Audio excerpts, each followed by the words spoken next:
के बाद आठवां है इनटू का प्रयोग। देखिए कहाँ होता है। इनटू का प्रयोग गतिशील अवस्था के लिए किया जाता है। यह किसी कार्य में गतिशीलता को बताता है। जैसे कहा जाए, एग्जाम्पल के माध्यम से समझेंगे। वह नदी में गिर पड़ा।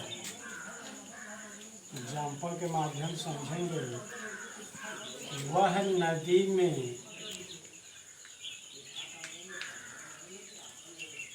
गिर पड़ा। अब इसमें देखिए मोशन है। मोशन मीन्स क्या होता है? गतिशील है जो है, वह नदी में गिर पड़ा। तो अगर मोशन आ जाए जो है तो वहाँ पर इनटू का प्रयोग होता है। ही मीन्स क्या होता है? वह। अब गिर पड़ा जो है, इसमें क्रिया का जो है सेकंड फॉर्म लगेगा।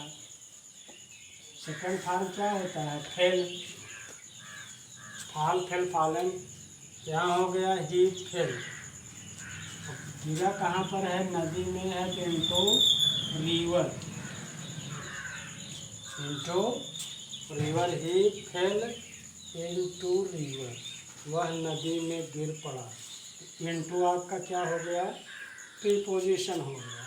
दूसरा जो है एग्जाम्पल देखेंगे। दूसरा एग्जाम्पल है चूहा संदूक में कूद पड़ा। चूहा संदूक में कूद पड़ा। तो चूहा क्या लिखेंगे? The rat. कूदना क्या होता है? कूद पड़ा का। इसमें भी सेकंड फॉर्म लगेगा क्रिया का, jump. Into box. Box means क्या होता है? संदूक या डिब्बा। तो the rat jumped into box. चूहा संदूक में कूद पड़ा। तो यहाँ भी इनटू आपका क्या हो जाएगा? प्रीपोजिशन हो जाएगा, क्योंकि यहाँ पर मोशन है। अगर जिस वाक्य में जो है मोशन का कार्य हो रहा है तो वहाँ पर जो है आपका इनटू लगेगा। जैसे बिल्ली कुएं में कूद पड़ी, ठीक है ना। तो जहाँ पर मोशन रहेगा वहाँ पर आपका इनटू का प्रयोग हो जाएगा। इनटू क्या है? प्रीपोजिशन है। नौवां है आपका ऑन। ऑन माने होता है पर या ऊपर। ऑन का प्रयोग उस समय होता है जब कोई वस्तु किसी दूसरी वस्तु पर स्थित होती है, ठीक है ना। जैसे लड़का दीवार के ऊपर बैठा। एग्जाम्पल में देखेंगे। एग्जाम्पल फर्स्ट कौन सा है? लड़का दीवार के ऊपर बैठा। क्या हो जाएगा? The boy. बैठा क्या हो जाएगा? सीट का सेकंड फॉर्म क्या होता है? साइट होता है। The boy site on the wall. On the wall. Wall means क्या होता है? दीवार। लड़का दीवार के ऊपर बैठा। लड़का दीवार के ऊपर बैठा। तो अगर यहाँ पर ऊपर आ जाए, देखिए स्थित है, वॉल पर स्थित है। लड़का कहाँ पर स्थित है? वॉल माने दीवार पर बैठा है। तो वह दीवार पर क्या है?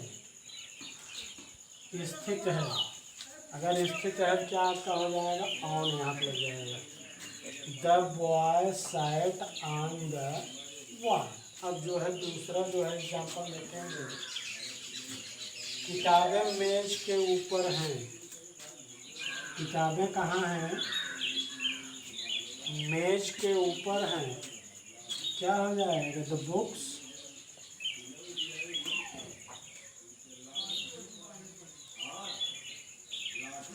किताबें कहाँ पर हैं? मेज पर हैं। The books are on the table.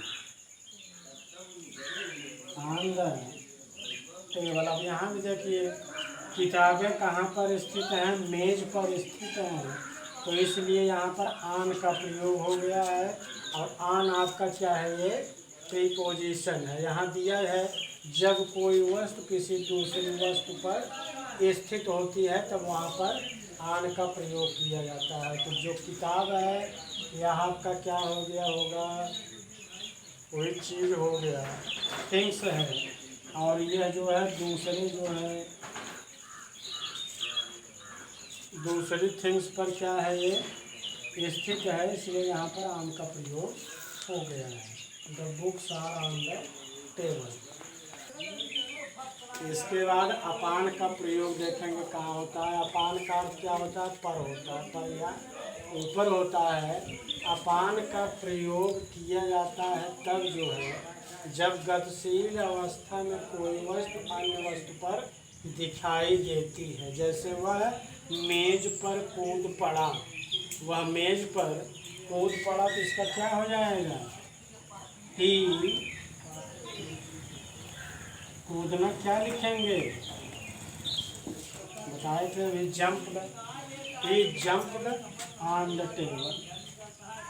On the, यहाँ आन के स्थान क्या हो जाएगा, अपान हो जाएगा।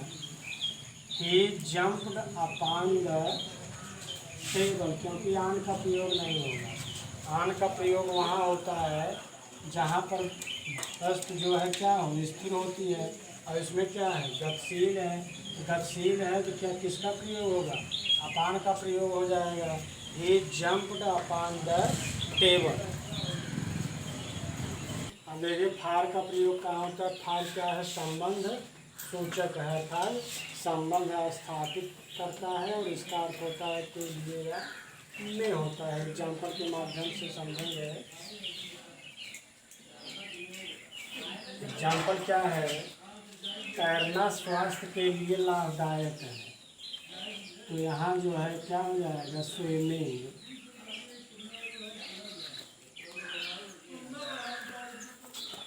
स्विमिंग में क्या होता है, तैरना, ठीक है ना। तैरना स्वास्थ्य के लिए लाभदायक है तो स्विमिंग इज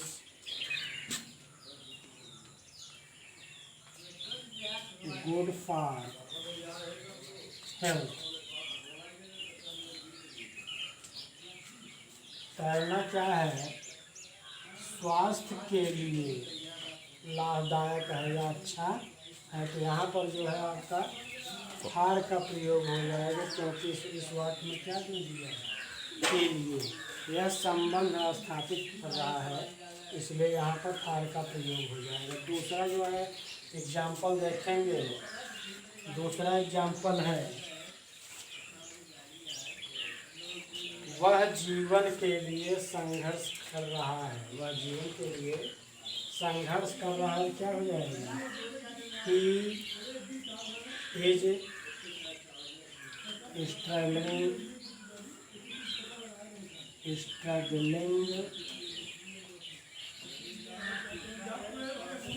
स्ट्रगलिंग के बाद क्या लिखेंगे, फॉर लाइफ।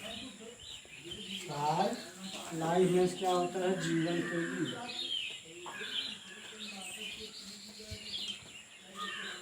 वह जीवन के लिए संघर्ष कर रहा है। तो यहाँ पर भी के लिए है, क्या प्रयोग हो जाएगा, फार का प्रयोग हो जाएगा। जहाँ पर के लिए दिया रहे या में दिया रहे तब वहाँ पर जो है फार का प्रयोग किया जाता है। इसके बाद देखिए बेटविन का प्रयोग कहाँ होता है। बेटविन का अर्थ होता है बीच में, अगर है तो वहाँ पर बेटविन का प्रयोग होगा। बेटविन का प्रयोग दो के बीच के लिए किया जाता है, दो के बीच के लिए। एग्जाम्पल की सहायता से देखेंगे बेटविन का प्रयोग कहाँ होता है। एग्जाम्पल फर्स्ट है, देखिए एग्जाम्पल फर्स्ट क्या है, मैं दो पेड़ों के बीच खड़ा हुआ। मैं दो पेड़ों के बीच खड़ा हुआ, तो मैं का क्या लिखेंगे, आई स्टूड। आई स्टूड हो गया ना, मैं खड़ा हुआ। बिटवीन मीन्स क्या हो गया, बीच में। दो पेड़ों के बीच में है, क्या हो जाएगा, बिटवीन टू ट्रीज। मैं दो पेड़ों के बीच में खड़ा हुआ। अब देखिए यहाँ बीच में दिया था, इसलिए यहाँ पर किसका प्रयोग हो गया, बिटवीन का प्रयोग हो गया और भी दो के बीच में था इसलिए। अब दूसरा जो है एग्जाम्पल देखेंगे, सीता राम और लक्ष्मण के मध्य थी। सीता कहाँ पर थी? राम और लक्ष्मण के मध्य में थी। मध्य में क्या होता है? बीच होता है। यहाँ पर भी बिटवीन का प्रयोग हो जाएगा। Sita was between. जो है एग्जाम्पल क्या है? सीता राम और लक्ष्मण के मध्य थी। मध्य में क्या होता है? बीच में, ठीक है ना। यहाँ हो जाएगा Sita was between Ram and Lakshman. Ram and Lakshman. Sita किसके किसके मध्य थी? राम और लक्ष्मण के मध्य थी। तो यहाँ पर दो ही लोग हैं। अगर दो लोग हैं तब बिटवीन का प्रयोग हो जाएगा, ठीक है ना। तो Sita was between Ram and Lakshman. तो बिटवीन का यूज हुआ है। बिटवीन आपका क्या हो गया? प्रीपोजिशन हो गया।